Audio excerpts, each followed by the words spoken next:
Assalamualaikum murid-murid. Cikgu harap murid-murid semua berada dalam keadaan sihat dan masih terus bersemangat.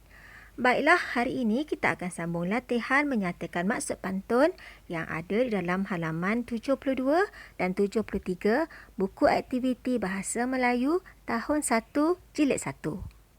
Jika murid-murid semua telah bersedia, mari kita mulakan. Aktiviti 2, baca pantun kemudian padankan pantun dengan gambar. Baiklah murid-murid, di dalam halaman ini terdapat 3 pantun dan juga 3 gambar. Murid-murid dikehendaki membaca dahulu pantun, kemudian cari gambar yang paling sesuai dengan kenyataan pantun tersebut. Baiklah, mudahkan murid-murid. Mari kita cuba. Cikgu akan bacakan pantun, jadi murid-murid carilah gambar yang paling sesuai. Dengar ya. Jika memahat kayu yang kering, ukiran diukur, janganlah culas. Loceng rehat, sudah berdering, mari beratur di luar kelas. Ya, pandai murid-murid, jawapannya adalah gambar yang paling akhir. Baiklah murid-murid, sekarang pantun yang kedua.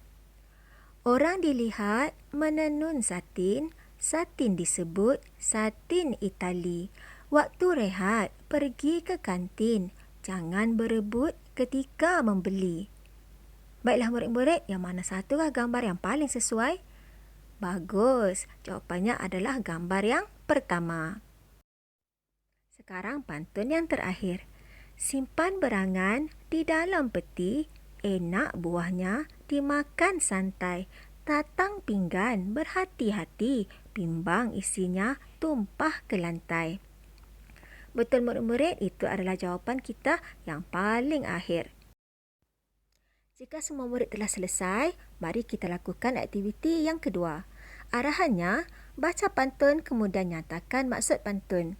Baik murid-murid, di halaman ini terdapat pantun dan juga ruangan di mana murid-murid perlu menulis maksud pantun yang telah pun dibaca.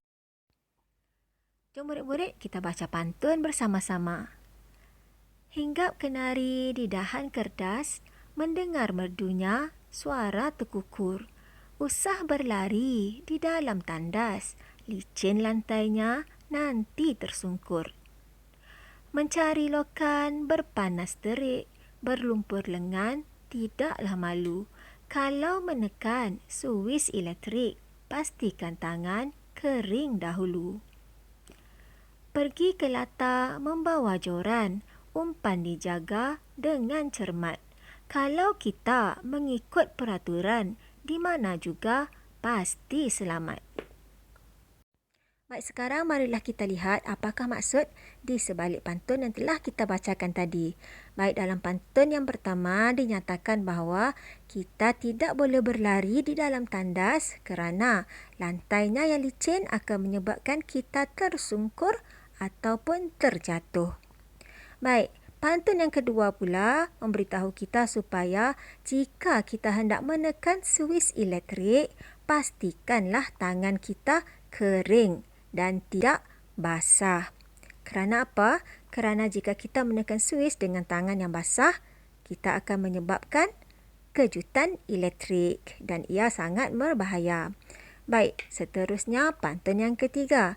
Pantun yang ketiga memberitahu kita supaya sentiasalah mengikut peraturan supaya kita selamat walau di mana jua kita berada. Wah, bagus murid-murid. Nampaknya murid-murid telah faham apakah maksud daripada pantun yang kita baca tadi. Baiklah, sekarang murid-murid dikehendaki menulis semula apakah maksud tersebut di dalam ruangan yang telah disediakan. Baik, macam mana nak tulis cikgu? Sekarang cikgu akan paparkan bagaimana cara untuk kamu menulis jawapan. Begini ya murid-murid cara untuk menulisnya. Baik, kita lihat soalan yang pertama. Kita dilarang berlari di dalam tandas kerana lantainya licin dan boleh menyebabkan kecederaan. Baiklah, yang kedua, kita hendaklah memastikan tangan kering sebelum menekan suis elektrik. Baik, yang ketiga, kita hendaklah mengikut peraturan supaya kita selamat. Baik, murid-murid boleh menyalin apa yang telah cikgu tuliskan di hadapan. Cara untuk kita menulis semula maksud pantun yang telah kita sama-sama baca. Cikgu harap murid-murid dapat menulis jawapan dengan betul dan juga tulis dengan tulisan yang cantik dan kemas. Nampaknya sampai di sini dahulu kelas kita untuk hari ini.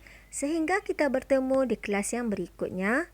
Jaga diri selalu dan selamat belajar.